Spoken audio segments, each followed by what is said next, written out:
500 individual ang nakatakda sanang magpalipas ng long weekend sa Moreton Island, Queensland dahil ipinagdiriwang sa estado ang King's Birthday holiday ngayong araw, October 6.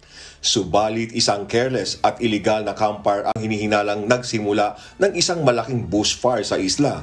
Dismayado si Rural Fire Service Queensland o RFSQ Acting Superintendent Neil Parker dahil isang local fire ban ang kasalukuyang ipinatutupad sa lugar mula noong Huwebes, October 2, natatagal hanggang October 7, 2025.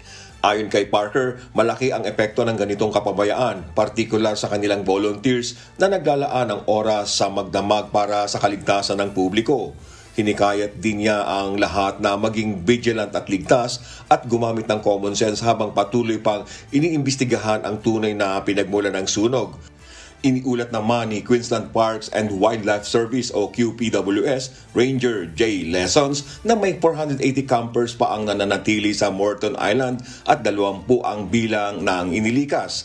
Ayon kay Lessons, kontrolado na ang apoy na tumupok sa 640 hectares bagamat hindi pa tapos ang kanilang operasyon, lalo na at inaasahan ang mas malakas na hangin sa susunod na 2 araw.